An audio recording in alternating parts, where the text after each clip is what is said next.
Hey guys, what's up and welcome back to the Investment Bible. Today I'm going to be going over some basic stock metrics with you and what they mean and how you can use them. I'm sure a lot of you guys probably open the stock apps on your phone, scroll down and see metrics like these listed underneath the company. Well, what we're going to do is explain what these mean. Stock metrics are tools that you can use to find out the basic ideas surrounding a company that you're looking at.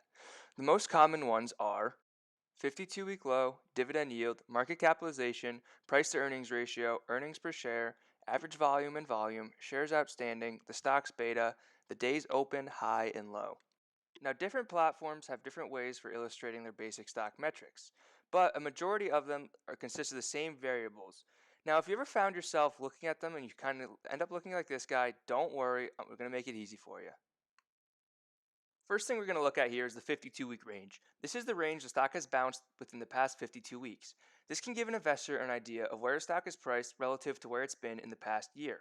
Investors sometimes like to look for stocks sitting around a 52-week low, hoping that the stock is due for a comeback in the near future. It's always important, though, to look further into detail as to why a stock may be trading at its 52-week low. Right here, I have a chart of Apple over the past 52 weeks. In the red circle, I have Apple's 52-week low, which is $170.27. In the green circle, I have its high, which is $327.85.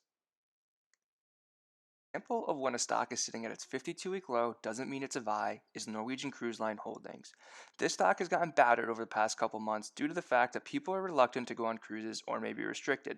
This has caused a lot of investors worry as to whether or not Norwegian's going to be able to service its debt, and the fact that they have a high operating leverage, which means that if the ships aren't going out, they're going to lose income, and the fact that they're going to have to lay off workers. Norwegian has a significant amount of debt compared to other cruise lines, so it's important to do your due diligence whether or not to see that if Norwegian Cruise Lines can stay in business, and just because it's at a 52-week low doesn't mean it's a buy. As an investor, you might try to be catching a falling knife, which is never good to do. Next thing we're going to look at is the dividend. A dividend is a payment usually paid quarterly that a company pays you for owning the stock. The dividend yield is the yearly dividend payment divided by the stock price. As stock prices drop, the yield will increase, as the dividend payment itself remains constant. It's important to note that stocks that usually have very high dividend yields usually do not pay them for long periods of time, and they usually get cut as they are done to get investors to buy the stock. It's important to check a company's dividend history to make sure that they have consistently paid their dividend and have increased it over the years. It's also important to look at a company's payout ratio to make sure that it's healthy enough so they can consistently pay their dividend. A company's market cap is the total market value of a company. This is the value that investors are assigning to a company today.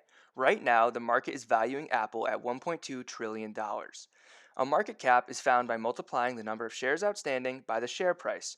Now, shares outstanding are the total amount of stock shares currently being held by investors, institutions, and even insiders. Right now, Apple has 4.38 billion shares outstanding.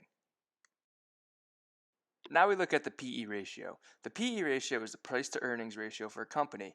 You take the price of a stock and divide it by the earnings per share. Earnings per share is a company's net income applicable to each share. You take the net income total and divide it by its shares outstanding, and this gives you EPS, earnings per share.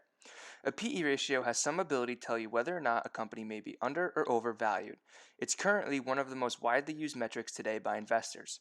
If a company has a low PE ratio, it may be seen as undervalued, as a company generates high amounts of earnings relative to its stock price. A company with a high PE ratio or a negative PE ratio may be overvalued, as it doesn't generate a lot of earnings relative to its stock price. Again, it's important to know that this is not always why a company may have a high or low PE ratio. A company with a low PE ratio may be expected to grow very slowly in the futures, or there's going to be a hit on their net income, so investors aren't willing to pay a premium. Whereas a company with a high PE ratio may be expected to grow a lot, and investors are willing to pay a premium for the stock. Volume is the amount of shares that have exchanged hands throughout the day. This can give an investor an idea of how liquid a company may be, meaning if they go to sell a share or buy a share, how quick the order will be executed. Average volume is how many shares are traded on an average day. Investors sometimes look for unusual volume activity to get a jump on why a stock is moving. If the volume for a stock is significantly higher than its average volume, there's probably some big news or event attached to the stock. Over the past year, the chart above shows the volume for Apple. Usually what happens when there's big sell-offs, you see a huge spike in volume that's usually lit by a red candle. As you can see above, when the big sell-off for Apple came, volume spiked really high, and you could see it illustrated by the high red candles, very higher than the average volume. Now we get to probably the most complicated metric, a stock's beta. A stock's beta measures market risk. It measures how much a stock moves relative to the market. It's determined by taking the covariance of a stock in the market divided by the variance of the market. Beta is used to tell an investor during times where the market has fluctuated how the stock has moved relatively as well. If you want a stock to move with the market, you would find a stock with a beta of 1 or higher. If you want less market risk, you'd use a stock with a beta of less than 1. Apple has a beta of 1.17, meaning it moves with the market, and the market movements are somewhat amplified. As you can see on the chart, Apple moves very closely to the market. To give you an example of a stock that doesn't move with the market, I've attached Sprout Farmers Market, SFM. Sprout Farmers Market has a beta of 0.03, meaning it doesn't move with the market, which clearly is demonstrated by the graph, where the S&P has been rising during the past 5 years, while Sprouts Farmers Market has dropped. So those are all the stock metrics we're going to cover today, guys. Hopefully it was informative. Hopefully you learned something. And if you did, feel free to like and subscribe, and also check out the other videos we got on the channel. We got some more content coming soon, and we hope you enjoyed it.